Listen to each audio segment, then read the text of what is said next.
Hello guys, this is Paul McWhorter with TopTechBoy.com, and we are here today with lesson number 6 in our incredible new tutorial series where you're learning artificial intelligence on the Jetson Xavier NX. And guys, I am having a lot of fun with this board. I hope you guys are enjoying taking these lessons as much as I am making the lessons. Now, I will need you to pour yourself a nice big mug of iced coffee. And I will need you to get out your Jetson Xavier NX gear. And as you are getting your gear out, as always, I want to give a shout out to you guys who are helping me out over at Patreon.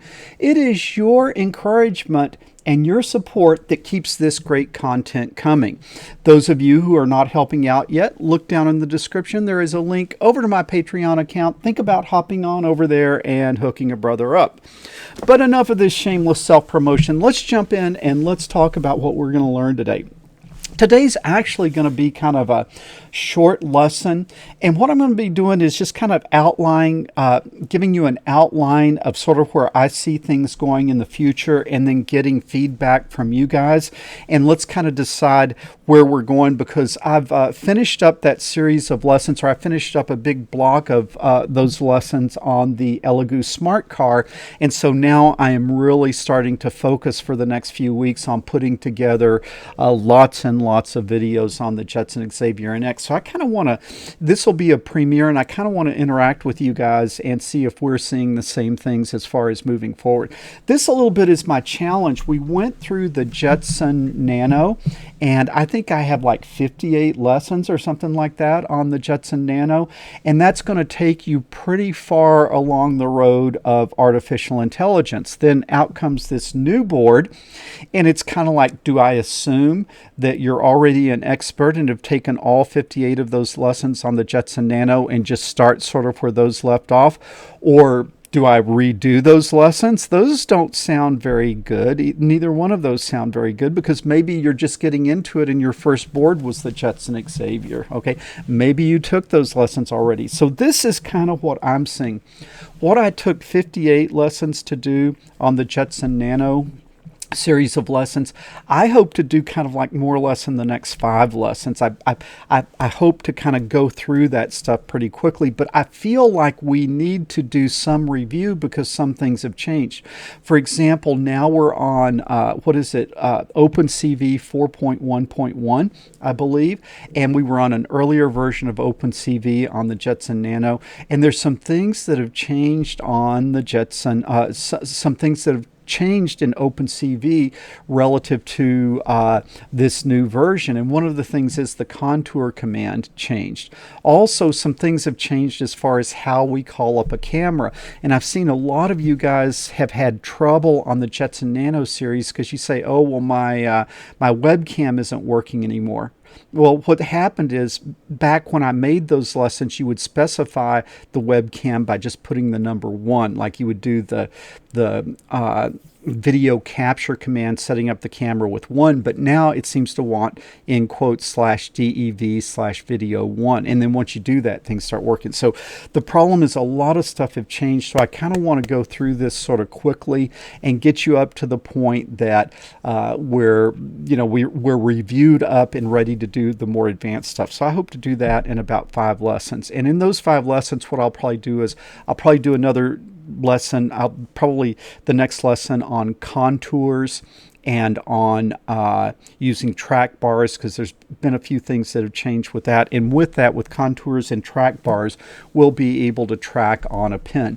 Then I will connect those to servos so you can actually track something motion-wise with servos. I've found some really cool servos that are low cost and give you a really nice pan tilt setup with that. And so we'll be doing that. So we'll do it just tracking with contours, then we'll add in the servos. And why the servos? Because things have changed on the servos. Back when I did the Jetson Nano lessons, we were on Jetpack 4.2, and with that you didn't have direct access to the GPIO pin. So I gave you this long and rather tedious series of commands to open up those GPIO pins. Well, now you don't have to do that. All you have to do is install the Adafruit library. One of the problems is people are now taking the old lesson on the Jetson Nano, and what happens is they're doing all that and it doesn't work, and they don't need to do it. All they need to do is just put in the Adafruit Servo library. And so that's kind of the thing I struggle with is, man, we're on the bleeding edge of technology, and I feel like I'm putting out good educational content, but then things are changing faster than what I can remake all the lessons. So bottom line is, I think for this series of lessons, we'll do about 5 lessons. We'll do the contours where we track using contours. Then we'll add servos so that we can move the camera around. And then what I'd like to do is get us where we have the face recognizer installed. And then, you know, we can recognize faces. We can track on faces. That'll be pretty cool. And then what I would like to do is I would like us to move on to doing the image recognition and the object detection, so I can show you how to do the image recognition and the object detection, and then I will show you how to train a neural network on your own. Now there's kind of 2 ways that we can train a network. Actually, I would probably be more accurate to say retrain a network. So we would take one of those existing deep neural networks, something like the ResNet, and then I'll show you how you can retrain it to recognize the things that you're interested in. I think I showed you a demo not too long ago where I had retrained the ResNet network where it would recognize single board computers. So whatever single board computer you put in front of the camera, it would recognize which single board computer it was. I thought that was pretty neat because that was us really getting into artificial intelligence and starting to do some of the training ourselves. Okay, at that point still, the object detection and the image recognition that we're doing is running out and using one of the NVIDIA Jetson utilities that they put together.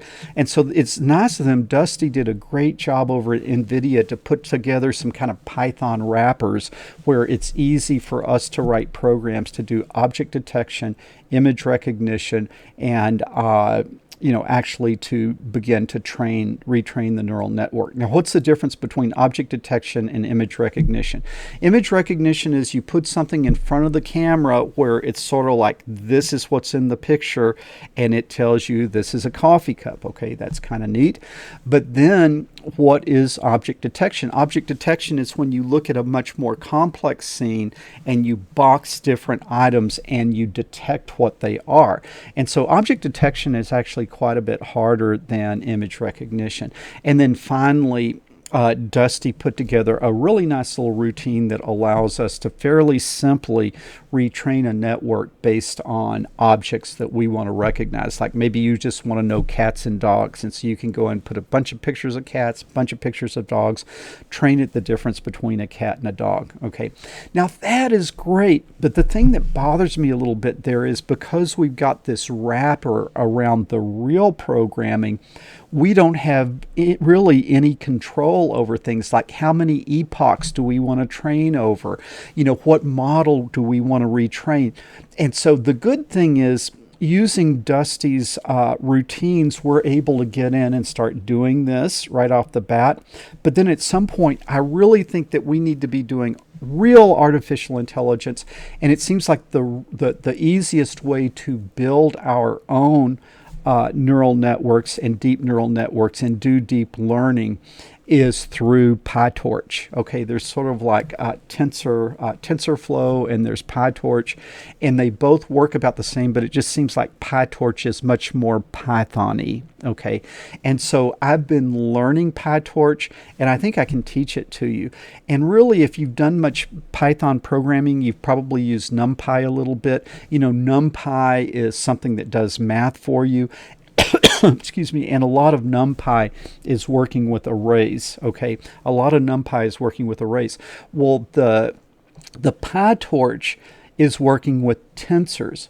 Well, what is a tensor? a tensor is like a matrix. Okay, in fact, a tensor is almost exactly a matrix. It's just with a matrix you can do different things, and a tensor is much more has to have a much more specified data structure.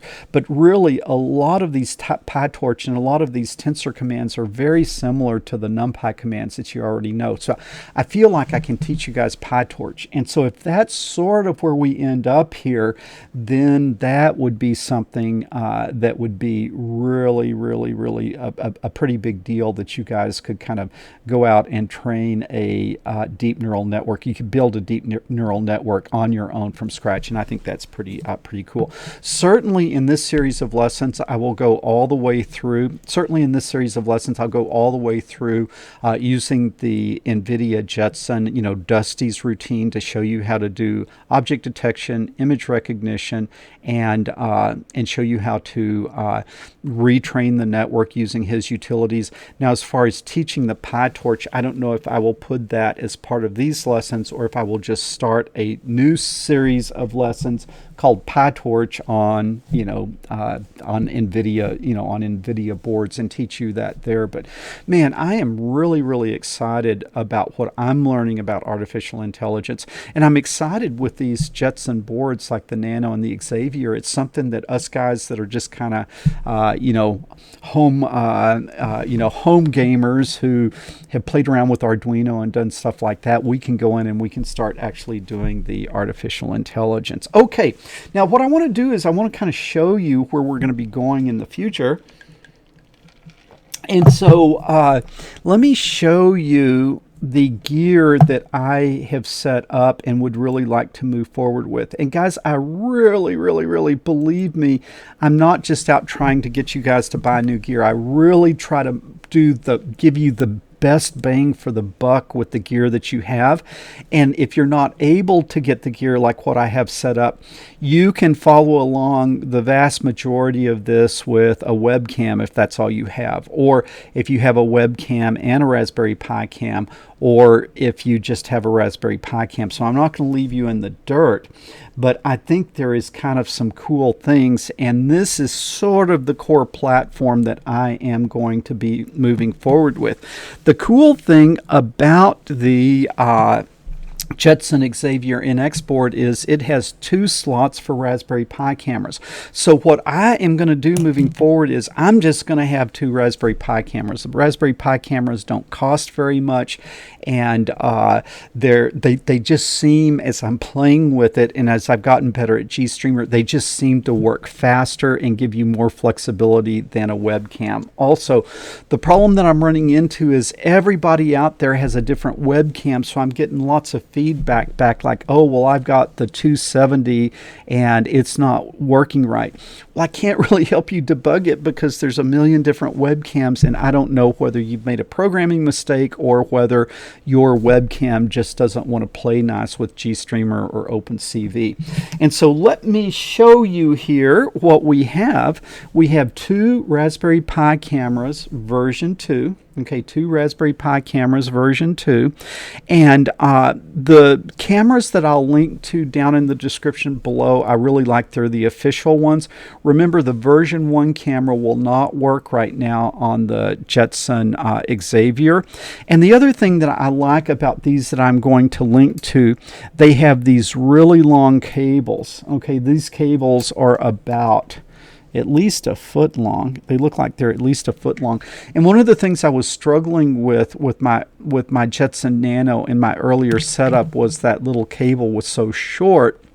I really had trouble getting it configured. And you can see here with these longer cables, you can move your camera around. Okay, and then what also I found that I think is just super neat is this little servo. Okay, this is a little pan tilt servo here.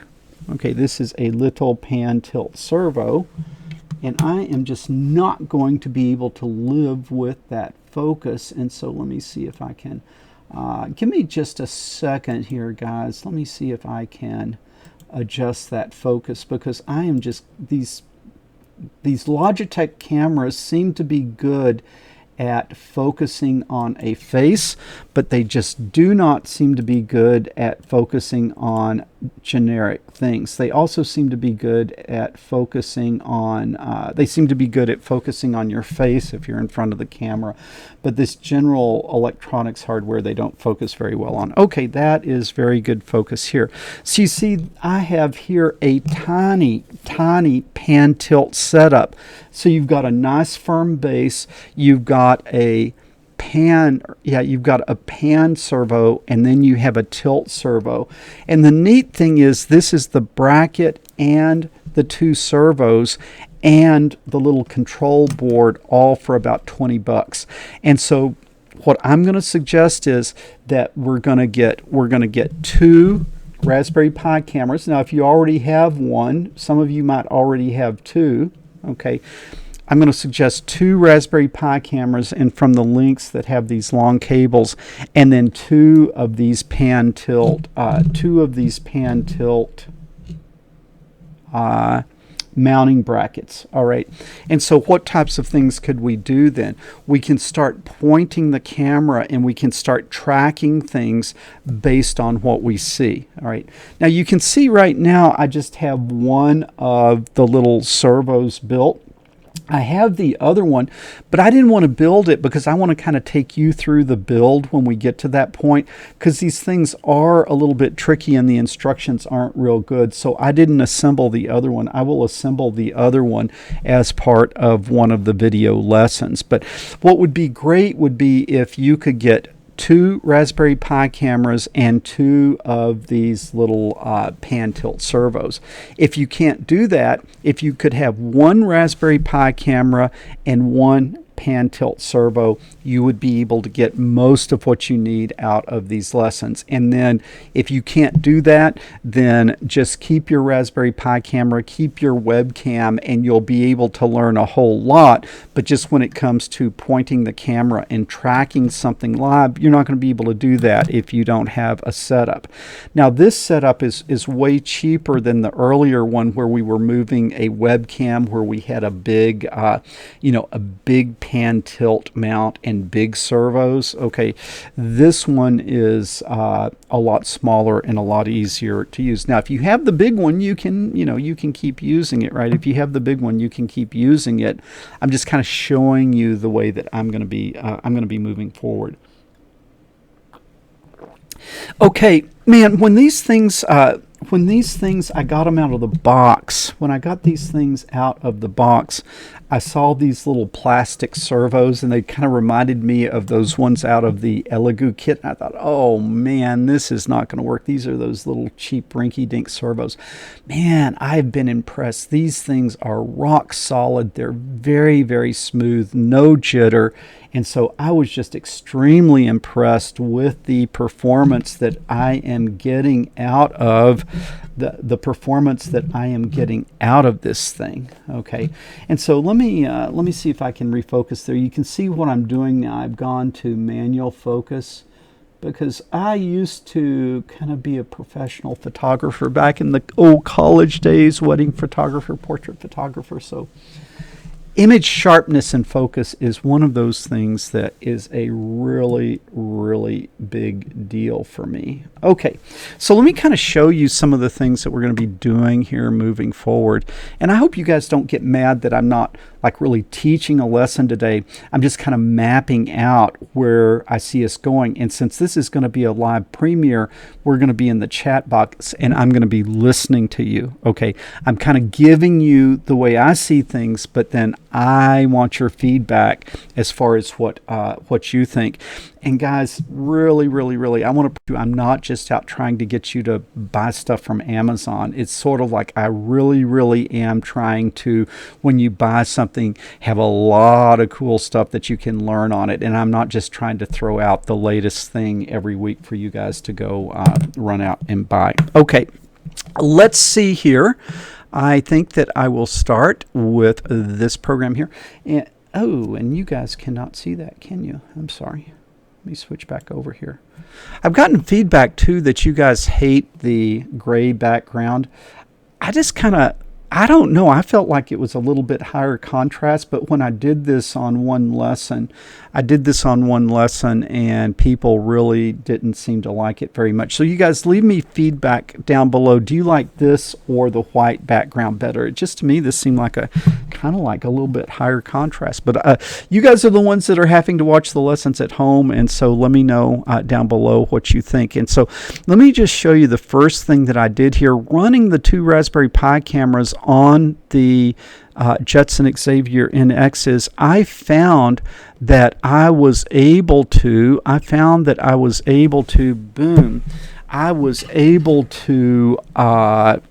run them both at the same time with pretty much no latency. So let's look at this. Let's see.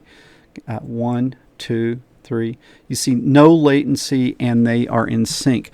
Now, being a photographer, I cannot stand that it looks like camera number 0 is too dark.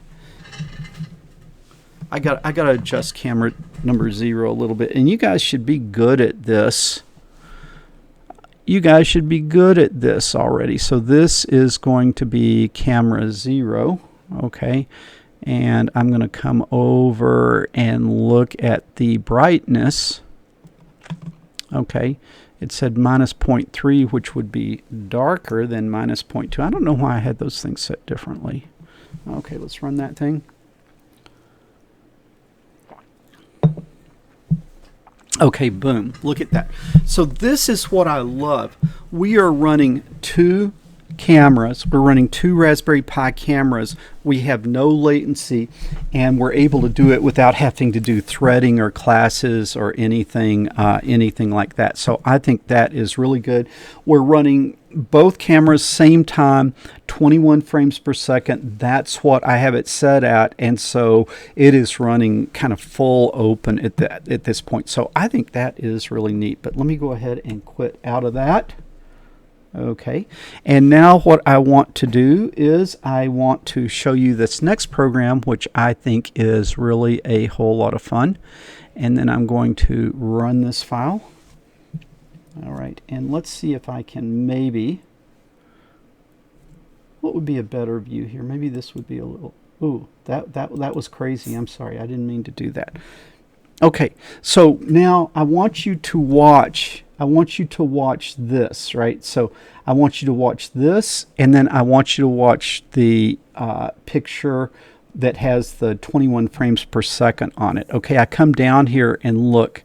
That thing locks on. Do you see that? Shazam! Look at that. Okay, now are you watching this right here? Right? I go up, and it goes up. I come down. And look at that. And let's just look, see how smooth that is? We're not getting any jitter in that at all. And because this is one of the things that I really liked, I've got this set. I was playing around yesterday with the speed, right? Kind of a little bit of a PID controller on it, a little bit of proportional control on here, and I was trying to see how fast it could go. It goes a lot faster than that big one because it's small. There's not as much inertia, but I have it going a little bit too fast because it's sort of overshooting and then backing off. And so I would need to tweak the control system. But that little bit of overshoot is not because of the servo jitter. The overshoot is just because I am running it too fast and my software is sort of going a little bit too far. Man, look at that. Is this as cool? Is it just me, or is this kind of like super cool that we are able to track? Okay. And man, just no jitter at all. I hope you guys can see that pretty well. Let me go to a bigger view here and see if that helps you see. And man, I should have gone to manual focus a long time. I really like that manual focus. Okay. All right, so this is probably one of the next things that we'll be doing is, because right, we got to go back and we got to refresh ourselves and we got to learn the differences. So we'll be doing the contours In OpenCV, we will be doing the servos and show you how to get your servos up and running. So look down in the description below. There's a link over to those servos on Amazon. And if you're able to pick up where you've got the two cameras, the two Raspberry Pi cameras and the two servos, if you can. And if you can't, we'll figure out how to make what you have work. Okay, let me quit out of this. Also, we will then be going on and doing, remember our face recognizer. Let's see how that's working today. Run Python file in terminal. We'll be doing the face recognition where we can train it to find the faces and identify them. Hopefully. Okay, boom, look at that. All right, let me make this a little bit smaller now. I don't have the servos turned on here, but do you see how it finds my face and it recognizes it? Okay. And it is doing it at about 12 frames per second, which is really, really, really fast. And that's a pretty big image. And so that is pretty cool. Now, some of you guys have kind of pointed out that on OpenCV 4.41 and on Jetpack 4.4 that OpenCV is no longer compiled with CUDA support, and let me show you what I mean there. And that's like not a good thing, but it seems like there's a lot of stuff going on at NVIDIA as far as them trying to decide what to do. So at this point, I think they were more concerned that it rocks solid and works than it is CUDA enabled. But it seems like that there are parts of it that are still using the GPU because this is running so fast. So let's take a look at JTOP. I hope I have JTOP on this machine. Yes, sir. Ooh, but it wants sudo. Sorry. Sudo JTOP, like that.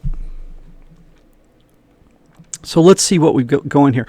Okay, man, we are sitting here and we are cranking on the GPU. Okay, so the only way that this could go at 11, 12 frames per second would be that you're doing the heavy lifting on the GPU. But if we come over here and look at info, if I can do that, I guess it wants it from the keyboard. On info, it says OpenCV compiled with CUDA, and it says no. And so this is not using the GPU for OpenCV, but those libraries that are doing the recognition, they must be using it. Otherwise, we would not be running this fast. And if we go back and look at our stats, what you can see is the GPU is maxing out and the CPUs are not maxing out. They're about 40–50%. So what we can see is that there is a lot of work being done on the CPU, but the real heavy lifting that's allowing us to get these frame rates is in fact being done on the GPU. So that's good. So I'm watching it. You guys continue to watch it. Some of you guys are getting out ahead of me, and I really appreciate that. So I can't remember which one of you pointed out to me this little thing about the OpenCV not being compiled for CUDA. One of you even kind of did a script to install and compile the new OpenCV with the CUDA enabled or the GPU enabled. I'm just afraid to make my lessons based on that direction yet because I'm not sure what direction the main Jetpack is going. But man, I thought that was pretty cool, and I'm hoping that OpenCV will offer something like that in a standard Jetpack here pretty soon. Okay, one other thing that I got really excited about, but I'm not going to recommend this to you guys yet because I haven't exactly figured it out. Now, what bothers me is I have it working on the Jetson Nano on Jetpack 4.3, but I spent almost all day yesterday trying to get it to work on the Xavier, and I couldn't. And I can't understand, is it a Jetson Nano versus a Jetson Xavier issue, or is it a Jetpack 4.3 versus a Jetpack 4.4 issue? But this is a Raspberry Pi Zero. Okay, and let me see if I can show you guys kind of what we got going on here. So this is the Raspberry Pi Zero, and these things, the Raspberry Pi Zero, this is the W model, which means it has Wi-Fi. That board is $10, okay? And then you can see that I have it hooked with a very small cable to a camera, all right? And then a nice case. And I think this whole setup was not very much at all, because the Raspberry Pi Zero just cost $10. And then instead of having it all taped and glued together, I wanted the nice case and the nice camera. And what I can do with this is I can launch a RTP stream on it. And so I can have this thing not connected to anything except a battery, just have a little battery that I plug into it. I can then launch an RTP stream, and then I can pick it up into OpenCV, where over here you just have a new camset command. Instead of reading from the Argus camera source, you just read from the RTP stream, and then you could just go and you could put these things around, and then they could be coming back to the mothership, and we could be processing them and doing all types of different things. That is really, really, really where I want to go. But I don't want to tell you to buy this little camera until I know that I can make it work on the Jetson Xavier. Some of you guys that are ahead of me, if you guys could figure out how to do an RTP or an RTP, UDP, or RTSP stream from the Pi Zero into OpenCV, let me know. And then, man, there are some really, really, really exciting things that we could do. What I'm thinking is this is small enough we could mount this on the little pan tilt, and then because these things are so inexpensive, we could put these things all over the place, and we could track things or track people, or we could do tracking over large zones by just putting these things around. But I'm hoping one of you guys could maybe help me out. Right now I am kind of really swamped with getting these lessons, the Elegoo Smart Car lessons, finishing up the Jetson Nano lessons, and then also we've still got the JetBot to do. So if anybody who, I know some of you guys are kind of further along than I am on computer science stuff, if somebody could help me figure that out, I think that would be a great benefit to the community. And like I say, the thing that really is frustrating with me is I have it working two ways. I have it working two ways on the Jetson Nano. One is using VLC. I have it working three ways. I have VLC launching the stream from the camera and then just picking up that stream on the Jetson Nano. The second way is I have a Raspi Vid command, where I launch this not with GStreamer but with Raspi Vid, and then that creates a stream that I can pick up in the Jetson Xavier. And then the third way that I did it was with the GStreamer command to launch the RTP stream and then pick it up in OpenCV over here. So I have three ways that work on the Jetson Nano, and I haven't been able to get any one of those three ways working on the Jetson Xavier yet. But I'm going to continue working on it, and maybe you guys would too, because I think that if we could have something just this small and this sleek that we could put around in different places, it'd really be neat. Also, I was thinking, like, even if you think about the Elegoo Smart Car, it's really not very smart. It just has an Arduino and it runs a program. But if we could have this on the Elegoo Smart Car, then all of a sudden it could start doing the artificial intelligence robotics, because it would send back to the Jetson Xavier its image. The image processing would be done on the Xavier, then commands would be sent back, and then the Pi would be controlling the motors, telling it where to go. And so I just see some really, really exciting things if we could get this darn little thing working. Okay, guys, I appreciate your patience today. I'd planned on having a lesson for you today, but just as I spent yesterday trying to get some of these basics done, I thought if I had a lesson today and you didn't have the gear, you wouldn't get much done anyway. And so next Wednesday, we'll have our first lesson where we start doing the OpenCV and contours and so forth. And so if you guys are able to, if you can go ahead and order this gear, then you will be able to completely play along at home with exactly what I am doing. Okay, looking for feedback from you guys. I want to make this channel go in a direction that you guys are interested in, and so just thought it would be good today for us to chat. All right, this is Paul McWhorter from TopTechBoy.com. Be sure to give me a thumbs up, subscribe to the channel, make sure you ring that bell when you subscribe to the channel so you'll get notifications of my new videos. Think about sharing this. Hey, I'm on Twitter now. Look me up on Twitter. Also, look me up on Facebook. Send me a friend request. I am at Paul and Anna. That's Paul space and Anna McWhorter. And you can hook up with me on Facebook. Guys, the one other thing I'll say, just kind of in wrapping up here, get a lot of emails for people wanting me to help with debugging code and stuff. It's really hard for me to do that with 150,000 subscribers. I just can't go in and pour over people's codes. And also, I'm not able to answer all the comments in these YouTube videos. I read every single one, and I do tend to respond a little bit more on these harder ones like the Xavier and the Jetson Nano, because you guys are further along, and a lot of times when you're stuck, it's because something's wrong, right? I mean, but on those Arduinos, it's brand new people that are doing the Arduino stuff, and so they don't have things plugged in, or just a lot of sort of simple mistakes, and I just can't go through all those.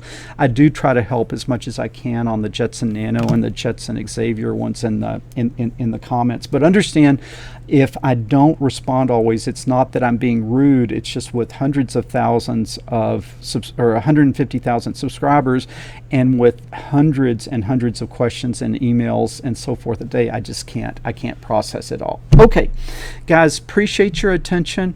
Again, think about sharing this on social media, subscribing to the channel, getting other people involved. I would really appreciate that. Paul McWhorter with TopTechBoy.com. I will talk to you guys later.